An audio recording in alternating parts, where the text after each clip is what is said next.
night to all our viewers on MAQ TV. We are very privileged to be joined by the General Secretary of the Trinidad and Tobago Cricket Board, that is Surujdath Mahabir, and also the former Trinidad and Tobago. Surujdath Mahabir is a former Trinidad and Tobago off spinner.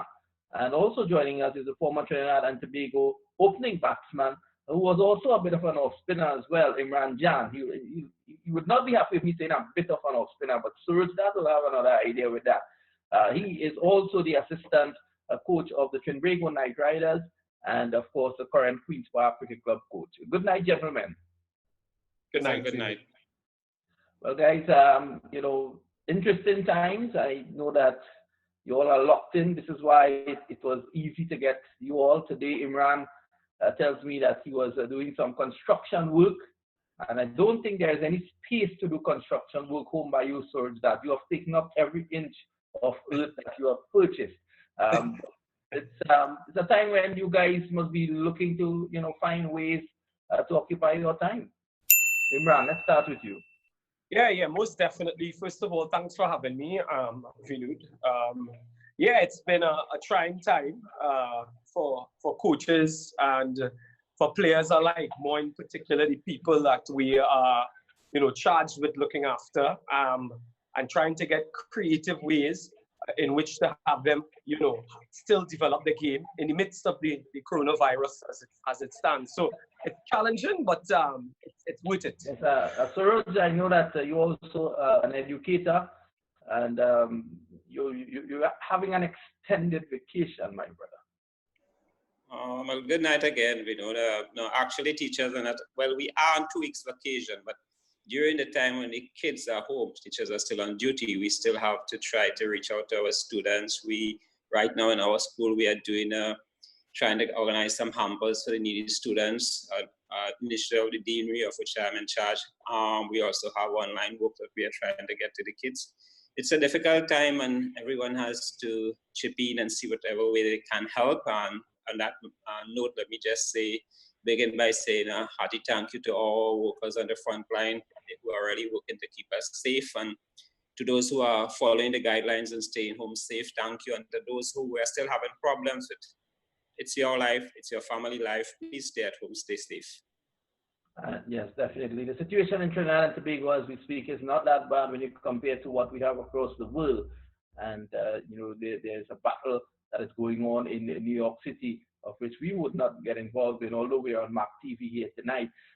But Imran, what has been some of the advice that you have given to cricketers, being a coach, on what should they do during this downtime? Well, like Surujdath, Vinud, I'm also attached to a tertiary education institution, that's the University of Trinidad and Tobago. And I also have students that's under my charge. So I have students, and I also deal with the athletes at Queen's Park, and then we have various national athletes that I deal with personally. There's a heap of youngsters that come for me for advice from all different age groups. So to answer your question, what we have at the Oval is a very good platform where we share a lot of information. So as soon as the last game was completed against Clark Road on the Sunday, when the decision was taken to halt the season, I went about things in the manner that, you know, I'm accustomed to, because I did it at the university for years. So I have a database with a lot of work on YouTube, which is already documented, and I had a lot of stuff that I had to create. So I went from a physical standpoint, mental, tactical, and it's very, with the time and the space available, there's hardly any place and time to do technical work. But that being said, guys are taking the opportunity to reflect on where their cricket season was at, because as I said, at Queen's Park, we have national players, and we've had national players coming back. We've had guys leaving the team and going into the senior team and actually doing really well. So I had to usher back the likes of Anderson, Philip, back into the team after injury, and that was nice because I sort of mentor Anderson, and it's nice to see that he's got back into it. So that's from a personal point of view. Then I would have had young Jed Gooley, who got the break, had a few years off. He was not in the mix in Trinidad and Tobago. So it was a lot of motivation. You have to motivate the kids, saying kids, young men. And that is for me very challenging, you know, and that is what I like. That is what I like about coaching. If it wasn't challenging, it wouldn't be fun. So that is what I have been doing. And now that the guys have been off for more than a month, we have a lot of physical stuff going on. So guys will come back to me as coach, and as I say, as mentor, because I don't only coach a lot of the guys. They come to me and they do a lot of physical, as I say, body work, body exercises, body weight. There are a lot of guys doing a lot of sprints. And from a mental point of view, as I alluded to a minute ago, I have a lot of guys thinking about their game and where they're at from a mental point of view, and probably what is stopping them from progressing. So I could go into detail, but that is in a nutshell what I have been doing with the young men and senior men under my charge. Wonderful indeed. It's all about being flexible and thinking as you move along, because if this situation constantly changes. So that at the Trinidad and Tobago Cricket Board level, I know just yesterday, I think there was a release which stated that you all would have put off your quarterly board meeting that was scheduled for sometime soon. How difficult has it been to keep the board together in terms of information during this period? Well, like everybody else, we have our difficulties. We have been making a lot of use of WhatsApp, emails. We had a Zoom meeting, an executive meeting. We have another one on Monday. So we have been staying in contact. There's very little that can be done at this stage. We still have to wait on guidance on the government and see exactly where we are, how we are going, what the Ministry of Health advice. They have lockdown until the 30th. There's nothing we can really do before that. At this stage, if that continues past 30th, it's very difficult to have any cricket again for this season. But we just have to wait, really be patient and see where this pandemic goes. Yes, and that's a really sad situation. I know the West Indies board, they're also having a meeting on Tuesday, and they'll be looking to see how things unfold. Today I had a discussion with Pete Russell, the CEO of the CPL, and he was saying that they're adamant that they're going to play CPL. They're hoping that if not September, they may well go down to December, and they may well play it in 2 or 3 countries alone, just to tighten up in terms of social distancing and less travel, cutting down on the travel. And they're saying that the CPL might be the first indication that the Caribbean is open for business again. Your thoughts, Imran? Yeah, of course, my alignment with CPL is no secret with the TKR, and that news is exciting news. We've had guys who actually started their preparation, and you have young guys coming into the mix, and with that thought of not getting the opportunity to play, it will play on the youngsters' minds. But as you said, Vinu, if it doesn't play in September, there's a possibility that it could be played at the end of the year, and that is exciting. I've always been a big proponent to say that the Caribbean Premier League has come around in a very good time. I've been asked before, and I will say again, if you look at the young cricketers coming on right now, you look at your young leg spinner in Hayden Walsh, you have your young Thomas from Jamaica, and I could call a plethora of names that would have gotten the opportunity. And that window called the CPL has given them the opportunity. So that's very good news. And I know that there's a lot of youngsters that is actually looking forward to the draft as well, because the draft was due for the 15th of May. And I've had a lot of messages and calls with regards to that. But of course, I'm not in a position to answer that. So to answer your question, Bimut, it's very good news to hear that CPL is keen on having the competition. And for me, I will always talk about the coaching perspective and the player perspective. I know the guys will be very excited to hear that as well, If it does play in December, it'll also clash with the US Open, which is just 4 days in December. I know a number of your players, Imran, that they normally play at the US Open. We've had the Bravo brothers, Dwayne and Darren, Kyron Pollard, Nicholas Uran. All of these guys, Sunil Narayan, they play at the US Open. I'm sure that they would have spoken about the US Open. Tell us what you think about the US Open T20. It's really nice that I'm getting the opportunity to speak about the US Open, and funny enough, this is the platform for it. It's an American audience through this media. Over the last, I would say, 5 years that I've been around with regards to the senior team, and 6 years with CPL, we've had a plethora of guys, and you've called some names there, right? The core of West Indian cricket, Trinidad and Tobago cricket first, and then West Indian cricket, they go to the US Open. You call some names. I could even go back as far as William Perkins, who made a name for himself there. Nathan Stewart. You have the senior statesman in Shazan Babwa, who still goes out there, and he's very well respected in America for his cricket. So I hear Bravo talk about it, which is Darren Andwayne. I hear Sunil Ryan talking about it. And you've had the guys going in there. And if mere fact that the American boys could play amongst these guys, it only augurs well for American cricket and by extension the region, because American cricket is part of the Americas, you know. So the feedback has been always positive because it's very well managed, it's very well run. I've always looked at it, so I am aware of the content that comes out and the quality of cricket that comes out of America. But more importantly is the fact that the boys they're all interested in it and they're excited about it and they always talk about it. That's my take on the US Open, and it's continuous. And Suraj, of course, you would have had your eyes on the US Open as well. You are also president of the Trinidad and Tobago Secondary Schools Cricket League. You've had a number of youth teams coming from Trinidad. I'm sure you're very happy to know that in 2019, both champions in the under-17 and under-15 came from Trinidad and Tobago. That's KRCA at the under-17 level and the Central Zone at the under-15. Yes, we know. First, let me say congrats to Mr. Qureshi. Excellent job he's doing there. We, secondary school and our school boys, look forward to the US Open. It's a chance not only to play cricket, to visit America, which is a big thing here in Trinidad and Tobago. The American cricket scene is a very important one. If it can develop and progress, it offers avenues for our cricketers here in Trinidad and Tobago and the West Indies in general.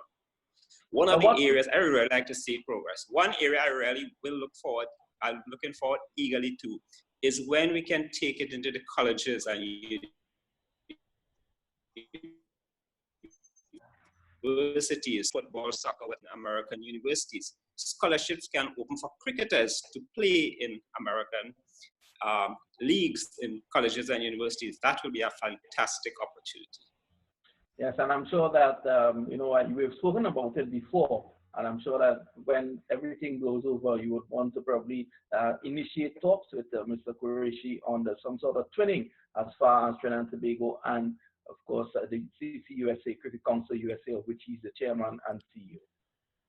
Yes, that's exactly the way we would like to go, to have some relationship with US, have a relationship with Mr. Qureshi and MAQ, and how we can work together so that both America and Trinidad and Tobago and the Caribbean can benefit from the partnership. Yes, definitely so. So US Open has made an imprint in Trinidad and Tobago, and If I could say something, Vinu, is it possible? Yes, Imran. Go if right I could ahead. add to what Surujdath is saying there, what I have seen as well, and you could correct me here. How many teams have we got from Trinidad going to the US Open now, Vinu? Well, last year we had 4 teams at the youth level and no team at the senior level, because most of the franchise teams are owned by Americans. But on, I would say, 60% of the teams, you have players from Trinidad and Tobago going. We must add also to that list that we called early on Mark Dial, one of your players at the TKR. Mark Dial, correct. Yeah. Ali Khan, one of your players at the team. He's a big star in American cricket. And he's also Adrian Ali.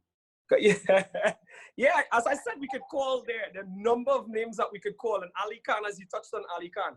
Ali Khan has always spoken highly about the US Open and what Mr. Qureshi and the US Open has done for him and the relationship that he has to develop his game. And as I always say, by extension, the games of other guys around him. Because with Ali's exposure and the CPL and playing in all these leagues around the world, there's only one person or one area can benefit is American cricket, and that's what it's about. But what I was going to touch on with what Surujdath was talking about there is the amount of youngsters getting opportunities, Surujdath. If I can touch on what you were saying, and you're quite correct. I've heard parents speak to me. I know people personally who've gone with a few of the teams, KRC, Daki, Avrin Kumar from Arang was there, and even Woodland. So I've heard of a lot of the youngsters who've gone from their parents and how excited they are to go to America. And as you said, Surujdath, that is always a big thing for a youngster. And I remember with yourself, Surujdath, when we went to England as 16-year-olds. I mean, that was a hell of an experience, and I still talk about it, and it aids in your growth and development as a young cricketer. And not everybody will progress, but if you have 5 or 6 out of the group that is contributing to club cricket and make it better, it will by extension benefit the national team and then West Indies cricket. So it's all positive for US Open. And as you all have just discussed briefly, it is important that we continue to build that relationship. So it's for me very exciting times. How much of a blow it is, Suraj, that this coronavirus is now affecting the US cricket when they are just on the verge of looking to be competitive with some of the lower tier teams in international cricket? Well, it will be a serious blow because they are still very much in their developmental stage, and the fact that they can't progress, they are being hindered. We have just spoken of the CPL probably falling together with the US Open. It means that's going to be a blow to the US Open because CPL, of course, will be given preference. So it will hit them pretty hard. They are facing a hard time. What will be needed is development, and that's what US Open has been doing. So they'll need to put more effort into the development, probably encourage, like we said, as soon as the market is open again and people can travel, encourage more teams to go on tour in different areas of America, not just in Miami, and spread the cricket around. You know, there's a fantastic market, and not only for Trinidad, but West Indies cricket, we know is in financial problems, and they should be doing as much as they can to partner with Americans who are into cricket, with Canadians who are in cricket, and see if they can open up that market and open up the sponsorship opportunities that are available there. Well, I think some talks should be in the pipeline because when the West Indies played Bangladesh, CEO of the West Indies Cricket Board, Johnny Grave, he had dinner with Mr. Qureshi, and I think nothing has really started just yet, but I think they need to continue pushing in order to make something happen. We've seen Mr. Qureshi look to lend his hand, and he has been very generous in terms of assisting cricket. A number of the Trinidad cricketers will normally come and play in his US Open, but more than that, he has also staged the North-South Classic. You remember the North-South Youth Classic? That yes, I do. Excellent game. And yourself as well.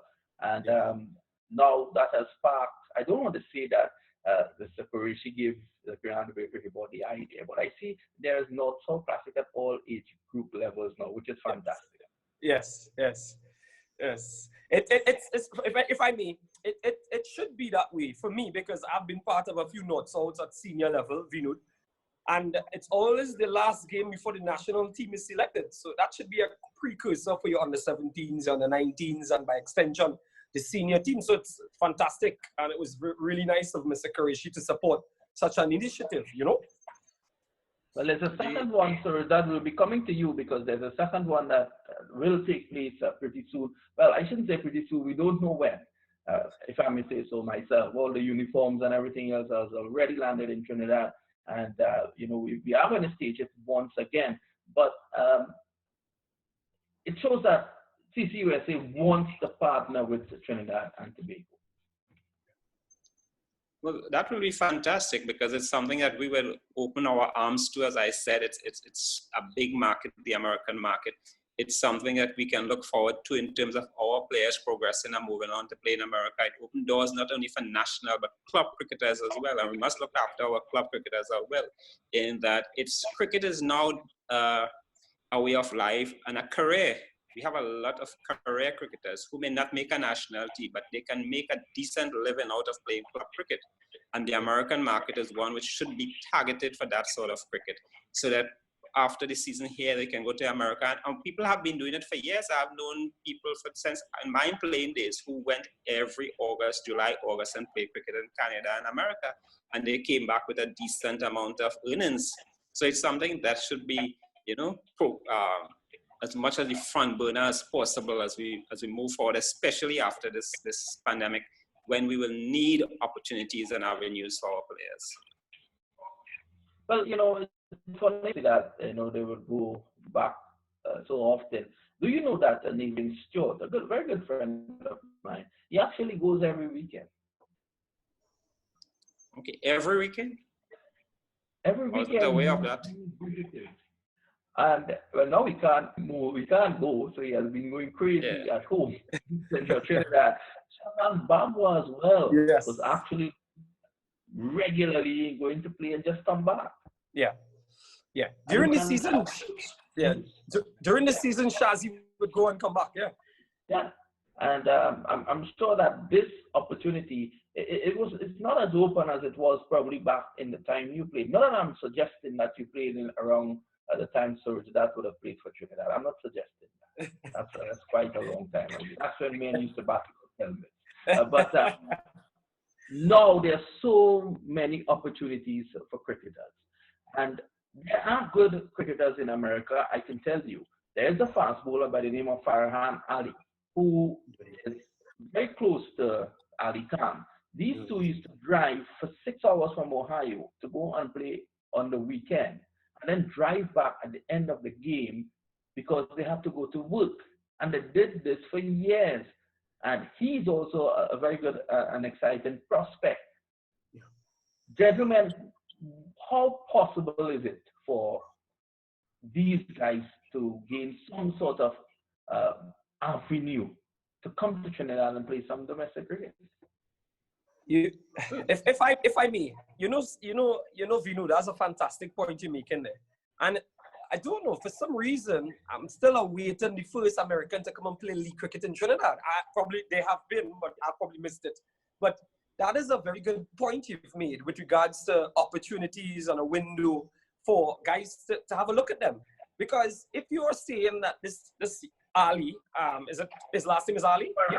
Yes. Farhan Ali is as good as he is, he should be here playing some club cricket, which we had suggested to Ali Khan with regards to playing more cricket, and the more cricket he plays, obviously he'll get better, So instead of just playing on just that one weekend for a couple of months, you'll play for 4 months, 5 months in Trinidad and play consecutive weekends of cricket and train during the week, Well, So I would...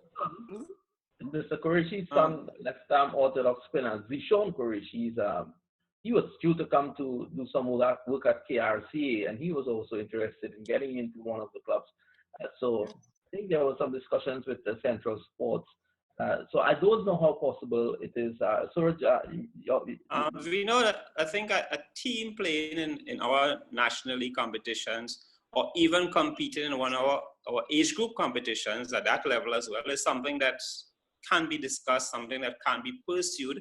A precursor though might be that, as Imran mentioned, some of the players coming down here and playing with club teams in our Premier League and Championship competitions and so on.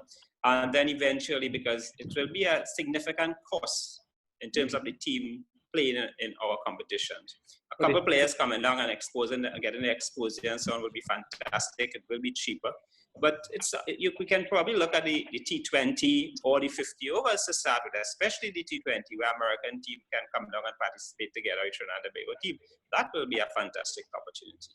Yeah. Well, I know you always a forward-thinking guy, Suraj, and I know I've had dealings with you previously, and I know that you're always open to ideas. We have to be open. We have to think outside the box if we are looking to improve Trinidad and Tobago's cricket as well. Yeah. Vinu, as Surujdath was saying there, I think that's a fantastic idea, because this year, Surujdath, the T20 and the 50 overs were kind of clumped in after the league season. So that would have been a very good opportunity, a good time for them to come down and spend, let's say, 3 weeks and play in our T20 festival, put them in a group. I think that's a win-win situation for both parties. But I think it will work out. That power lies with Surujdath, Mahabir, and the Trinidad and Tobago Cricket Board. And it will work out well, because in that case, the cost will be less. They will be here for a while. With a sponsor, of course, they'll be able to find cheap places to stay, since it's a long-term stay. They can stay in homes, they can practice, they'll have indoor facilities, outdoor facilities, they can be given assigned a ground that we can use to practice. They can play practice games during the week against our other teams. So there will be all-round development for that American team if they pursue that line. And it's something, as we said, we must be open, and it's something that should be further discussed. Well, I think when the skies opens up, you guys can probably go across, or Yeah. you can come across and hold that discussion, because That's right. the team that will come to play in your domestic tournament, I'm sure that he will find the team to come play. Let's say for the T20, that's it, that'll end in 2 weeks' time. And, yeah. And if I could say something, Vinu, if I could say something with Surujdath, this is something that I have spoken about with quite a few of the coaches that come in and coach the various franchises. Whenever there's a draft, you have to have players who have some sort of a reputation behind them, right? Where is that window in our cricket for the young Caribbean player to have that opportunity? Because when you sit as a franchise, you look at statistics before you pick an individual, right? But with our stock, let's call it our stock, the T20 tournament that we'll have here, who's to say to push that even further, Surujdath? We invite the champion team from Guyana, champion team from Barbados, the champion team from Jamaica, and we have a champion of champions. So the champion Trinidad team plays against, I'm just throwing this out here, because what I'm saying here, because I'm inside with regards to coaching, and when it comes to team selection, a lot of the youngsters ask, hey, Imran, how can I get into the CPL? But it is a very difficult proposition because we don't have the feeder leagues, which is an opportunity to be seen, and you have statistics training to be selected. But whereas in the IPL, there's lots of T20 leagues. In South Africa, there's lots of 20. And all the other jurisdictions there is, but in the Caribbean, we don't. So I think that's a very good... They're not from the Rhine. Very good friends with both you gentlemen. He, a couple of years ago, did try that club championship. I think it had a team from Guyana. There was another team from down the islands, and that was a few years ago, yeah. Yes, and I remember that clearly because the operations manager for that tournament for the Rhine was one Azim Bassarat. How could I forget that? Oh, that's most interesting. So at the time, the Rhine remarked to me that this guy, Azim Basara, is an excellent operations man.